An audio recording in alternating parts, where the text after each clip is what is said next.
अदील अहमद। बिस्मिल्लाहिर्रहमानिर्रहीम। शुक्रिया deputy speaker साहिबा। इन्नल्लाह व मलाइकतहु युसल्लूना अलन नबी या अय्युहल्लज़ीना आमनू सल्लु अलैहि व सल्लिमू तस्लीमा। बेशक अल्लाह ताला और उसके फरिश्ते नबी आखिरुज़्ज़मा हज़रत मोहम्मद मुस्तफ़ा सल्लल्लाहु अलैहि वसल्लम पर सलाम भेजते हैं। ए ईमान वालो, तुम भी अल्लाह के नबी पर सलाम भेजो। अल्लाह ताला ने कुरान में फरमाया वरफ़ाना लका ज़िक्रक, हमने नबी के ज़िक्र को बुलंद किया। हर इब्तिदा से पहले, हर इंतहा के बाद ज़ाते नबी बुलंद है, ज़ाते खुदा के बाद। दुनिया में एहतराम के काबिल हैं बहुत लोग, मैं सबको मानता हूँ, मगर मुस्तफ़ा के बाद। जनाब डिप्टी स्पीकर साहिबा, 2 दिन पहले इस असम्बली में करारदाद पेश हुई, मुझे मौका नहीं मिला बात करने का। मैं अपनी बजट तकरीर से पहले हज़रत नबी करीम सल्लल्लाहु अलैहि वसल्लम की शान में गुस्ताखी दुनिया के चाहे किसी कोने में भी हो, उसके ख़िलाफ़ बात करना ज़रूरी समझता हूँ। और ये जो मसला है, आलमी मसला, जो कि मुसलमानों को तकलीफ़ देने के लिए किया जाता है, मुसलमानों को अज़ियत देने के लिए किया जाता है, इसके ख़िलाफ़ अपने कायद, अपने लीडर इमरान खान साहब को भी खिराज तहसीन पेश करना चाहता हूँ। जिस तरह से उन्होंने पुरअसर तरीके से, अफेक्टिव तरीके से दुनिया भर में नामूसे रिसालत के लिए आवाज़ बुलंद की, चाहे वो अक़वाम मुत्तहिदा का फोरम हो, चाहे वो इस्लामी सरबराही कॉन्फ्रेंसेस हों, मुसलमान ममालिक को इकट्ठा किया और दुनिया को ये बावर करवाया कि हमारे नबी सल्लल्लाहु अलैहि वसल्लम की शान में जब भी गुस्ताखी होती है, हमारे दिलों को तकलीफ पहुंचती है। और दुनिया ने माना, यूनाइटेड नेशंस ने इस बढ़ती हुई इस्लामोफोबिया के खिलाफ 15 मार्च एक आलमी दिन मुकर्रर किया इस्लामोफोबिया के खिलाफ, जो हर साल जो है वो दुनिया भर में मनाया जाएगा। तो इस असेंबली ने एक करारदाद पास की और उसमें सारे मेंबर्स ने ये इजहार ख्याल किया कि इंडिया से चूंकि ये गुस्ताखाना बातें और ये गुस्ताखी हुई है, तो पाकिस्तान को, इंडिया को सख्त पैगाम देना चाहिए। जिस तरह से मिडिल ईस्ट के ममालिक ने सख्त पैगाम दिया और मोदी को माफ़ी मांगने पर मजबूर किया, पाकिस्तान को भी इंडिया से ताल्लुकात ख़त्म करने चाहिए, पाकिस्तान को भी इनका बायकॉट करना चाहिए। मगर डिप्टी स्पीकर साहिबा, ये खबर आपके सामने रखने लगा हूँ। हमारे वज़ीर ख़ारजा कहते हैं थर्सडे को foreign minister Bilawal Bhutto Zardari on Thursday made a strong pitch for reengagement with India, asking whether cutting off ties with India serve the country's interests. और इस हुकूमत ने आते ही इंडिया के साथ ट्रेड मिनिस्टर अपॉइंट करके ताल्लुकात को जो है वो आगे बढ़ाने की बात की है। मैं आज एक दफ़ा फिर उस करारदाद को याद दिलाना चाहता हूँ इस असम्बली को कि या तो वो बिलावल साहब को पहुँची नहीं, और अगर पहुँची तो उन्होंने सिंध को जिस तरह वो नज़रअंदाज करते हैं, सिंध असम्बली की इस करारदाद को भी नज़रअंदाज किया।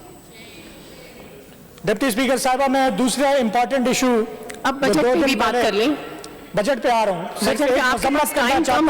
टाइम कम है आपके पास। जिस तरह से यहाँ से ट्रेजरी बेंचेस से हमारी खातून मेंबर दुआ के ऊपर जो इन्होंने हमला किया, जो इन्होंने आबरू रेजी की, दुपट्टा खींचा, कपड़े खींचे, मैं ये समझता हूँ कि ना सिर्फ ये इस असम्बली के तकद्दुस के खिलाफ है, बल्कि ये सिंध के अक़दार के, सिंध के रिवायात के और पाकिस्तान पीपल्स पार्टी की लीडर बेनज़ीर भुट्टो साहिबा की तालीमात के भी खिलाफ है।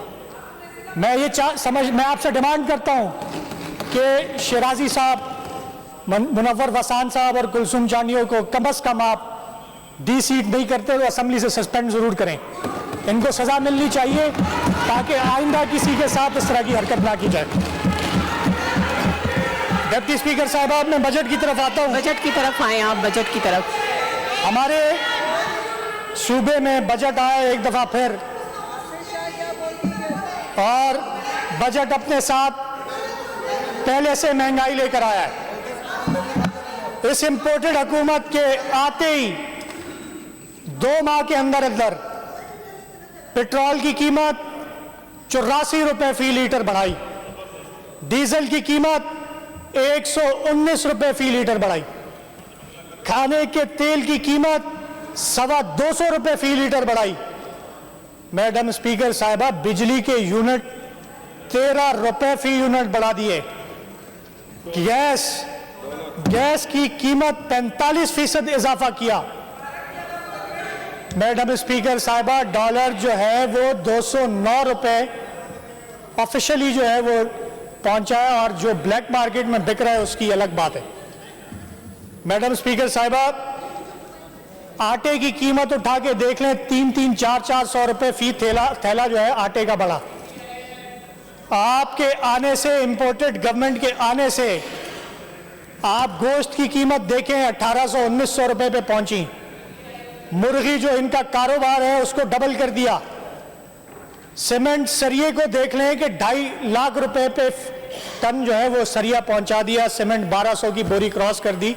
मैडम स्पीकर साहिबा, ये बजट के आने से पहले और इस बजट के आने के बाद जो तबाही इस गवर्नमेंट को ने अवाम के ऊपर लेकर आई है, उसका नतीजा ये निकल रहा है कि नवाब शाह के अंदर बेचारे मजदूर, रिक्शा चलाने वाले अपने रिक्शों को आग लगा रहे हैं पेट्रोल पंपों पर। गरीब जो है वो रिक्शा नहीं चला सकता क्योंकि पेट्रोल वो अफोर्ड नहीं कर सकता। मैडम स्पीकर साहिबा, हमारा ये जो बजट आपका 1679 अरब रुपए का आया है, इस बजट की इसमें जो फेडरल ग्रांट्स हैं 1055 के, और इस बजट के अंदर इसको अगर स्टडी करें, मैं सिर्फ इसमें एक सेक्शन पे बात करूंगा जो गवर्नमेंट ने इस बजट के अंदर लोन्स का जो रखा है, जिसके तहत ये कह रहे हैं कि हम तरक्याती काम करेंगे। वो जो पोर्शन है लोन्स का वो 432 अरब रुपया है। इसमें से 282 अरब जो है वो वर्ल्ड बैंक के और 135 अरब जो है वो एशियन डेवलपमेंट बैंक के। और मैडम स्पीकर साहिबा, इस लोन से काम क्या हो रहे हैं? सिंध हुकूमत ये लोन लेकर, ये कर्जा लेकर competitive liveable city of Karachi click के नाम से जो प्रोजेक्ट कर रही है, उसके अंदर गलियों और नालों और चौरंगियों और चौराहों को बनाने के काम जो है वो इस लोन से लिए जा रहे हैं। मैडम स्पीकर साहिबा, 230 अरब डॉलर का ये क्लिक का जो लोन है वर्ल्ड बैंक का, ये लोन लेने का क्या मकसद है? क्या हम इससे कोई सस्टेनेबल तरक्की का काम कर रहे हैं? क्या हम इससे कोई बड़े प्रोजेक्ट्स लगा रहे हैं? क्या हम इससे कोई ऐसे काम कर रहे हैं जिससे प्रोविंशियल रेवेन्यू जो है उसको भी सपोर्ट मिलेगी? तो इसका जवाब है नहीं। और इससे जो हो रहा है वो सिर्फ लोकल काउंसिल्स को, म्यूनिसिपल कॉरपोरेशंस को और ये छोटे छोटे कामों पर इस लोन को जो है वो बर्बाद किया जा रहा है। 170 मिलियन डॉलर का सिर्फ इसमें से जो है वो लोकल काउंसिल्स के ऊपर खर्च हो रहा है।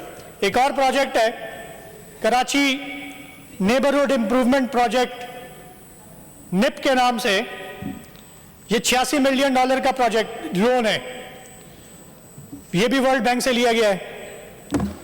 और 70 मिलियन डॉलर जो है वो इसी तरह चौकों, चौराहों और चौरंगियों पे वर्ल्ड बैंक को घुमाया जा रहा है। जिस तरह यहाँ सिंध के अवाम को घुमाया जा रहा है पिछले 14 साल से मुसलसल, अब ये वर्ल्ड बैंक और एशियन बैंक्स को यहाँ पे घुमाने के लिए ला रहे हैं। मैडम स्पीकर साहिबा, ये जो लोन्स हैं इसकी तफसीलात इस असेंबली को नहीं प्रोवाइड की गई। इसकी टर्म्स ऑफ कंडीशंस क्या है, इसको वापस कैसे किया जाएगा? असेंबली तो दूर की बात, मैं तो ये चैलेंज करता हूं हमारे जो मिनिस्टर्स बैठे हुए हैं इनको भी नहीं पता होगा, इनको भी नहीं पता होगा कि ये कैसे जो है ये इनकी इसकी टर्म्स ऑफ कंडीशंस क्या है। ये सिंध असेंबली, ये सिंध गवर्नमेंट, ये पीपल्स पार्टी की हुकूमत हमें जमहूरियत के, हमें आइन के, कानून के, रूल्स ऑफ प्रोसीजर के ताने तो बहुत देती है, भाषण बहुत देती है, लेकिन हालत यह है कि मैडम स्पीकर साहिबा जिन रूल्स ऑफ बिजनेस के तहत आप ये असेंबली चला रही हैं, उस रूल के मुताबिक रूल नंबर 138 उसका ये कहता है कि आपको असेंबली के अंदर जो नेशनल फाइनेंस कमीशन की रिपोर्ट्स हैं और उसकी एक्सप्लेनेटरी मेमोरेंडम है वो आपको असेंबली में पेश करनी है। इन्हीं रूल्स का रूल नंबर 138 ये कहता है कि ऑडिटर जनरल की रिपोर्ट भी इस असेंबली में पेश होनी चाहिए। इसी का 139 observance of principles of policy की रिपोर्ट भी असेंबली में पेश करने का कहता है। मैडम स्पीकर साहिबा, इस बजट इजलास से पहले इसी असेंबली के रूल्स ऑफ बिजनेस का रूल नंबर 141 ये कहता है कि आपने जनवरी से मार्च तक एक प्री जब बजट सेशन बुलाना है और बजट से पहले उस पे बहस होनी है 5 दिन और गवर्नमेंट और ऑपोजिशन दोनों तरफ के मेंबरान से बजट के लिए तजावीज़ लेनी है। तजावीज़ लेनी तो दूर की बात, ना वो बजट का इजलास बुलाया गया प्री बजट सेशन और ना यहाँ पे उसको डिस्कस किया गया। तो जब असेंबली के रूल्स की खुलम खुला खिलाफ वर्जी हो रही है तो हम ये कैसे तवक्को रख सकते हैं इस हुकूमत से कि ये जो लोन्स लिए जा रहे हैं और इस सूबे सिंध को भिखारी बनाया जा रहा है, इसको आलमी बैंकों के नीचे दिया जा रहा है, उसकी तफसीलात इस असेंबली को इनसे कैसे हम उम्मीद रखें कि ये प्रोवाइड करेंगे। मैडम स्पीकर साहिबा, ये जो छोटे छोटे काम, ये जो प्रोजेक्ट्स हैं सिंध गवर्नमेंट के जो कि इन लोन से कर रहे हैं, ये काम है इस सूबाई हुकूमत का, बल्कि सूबाई हुकूमत का भी नहीं, लोकल गवर्नमेंट का है। Karachi water sewerage services improvement का एक प्रोग्राम वो भी लोन से कर रहे हैं। तो Karachi water and sewerage board क्या कर रहा है? पिछले 14 साल से आपकी हुकूमत क्या कर रही है? ये इदारे क्या कर रहे हैं? यहाँ इस ऐवान में आने वाले वजीर और मुशीर क्या कर रहे हैं कि अगर यहाँ क्या वाटर सीवरेज बोर्ड का इदारा अपनी सीवरेज की इंप्रूवमेंट खुद नहीं कर सकता, अगर यहाँ का जो लोकल गवर्नमेंट निज़ाम है वो चौरंगियाँ नहीं बना सकता, वो फुटपाथ नहीं बना सकता, तो ये हुकूमत किस लिए बैठी हुई है? कंक्लूड कर लें, टाइम ये लोकल गवर्नमेंट किस लिए बैठी हुई है? मैं ये समझता हूँ मैडम स्पीकर साहिबा, इन लोन्स की इन सारे इनकी तफसीलात ये कौन वापस करेगा? जिस तरह से पहले जो है माजी में आप लोग हुकूमतों में आए, आपने महंगे मुआहदे किए, आपने गलत मुआहदे किए IPPs के, आपने LNG के गलत मुआहदे किए, वो हमारी पिछली 3.5 साल हुकूमत भुगतती रही। जब उनको हमने ठीक किया 23 मुआहदे हमने रीनेगोशिएट किए, 16 कैंसिल किए, तो अमेरिका के साथ मिलकर साजिश की और उसी हुकूमत को भेज दिया। और जब उसको भेजा उसके बाद हाल ये है कि संभाला नहीं जा रहा। अब हाल ये है कि महंगाई इतनी बढ़ गई कि आवाम जो है वो बेचारे खुदकुशियों पे मजबूर हो गए। तो मैं एक मशवरा देना चाहता हूं चीफ मिनिस्टर साहब को। चीफ मिनिस्टर साहब, बजाय आप एशियन बैंक से लोन लेने के, बाहर के बैंकों से कर्जा लेने के, दीगर ममालिक से उधार मांगने के, तो उधार में पैसे ना मांगे उनसे, उनसे थोड़ी शर्म मांग ले उधार में, थोड़ी गैरत मांग ले उनसे उधार में, बहुत शुक्रिया। ताकि शर्म करे, कुछ गैरत करे। बहुत शुक्रिया। 14 साल जो इस सूबे की बर्बादी की है, अभी दोबारा इस बजट में आपका टाइम ओवर हो गया। बर्बादी कर रहे हो। इस बजट में कुछ नहीं मिलेगा। या हमारे दोस्त वफा की बातें कर रहे हैं, सारे इदारे तबाह कर दिए, सारे आपने आके सब इदारों को जो है मफलूज कर दिया। अब उन्हीं इदारों की बेहतरी के लिए बाहर भागे जा रहे हैं कि हमें लोन्स चाहिए, हमें इदारों को ठीक करना है। थोड़ी शर्म और गैरत उधार में मांग लो, आप तशरीफ रखिए, आपका टाइम ओवर हो गया। हिजबुल्लाह बुगियो साहब।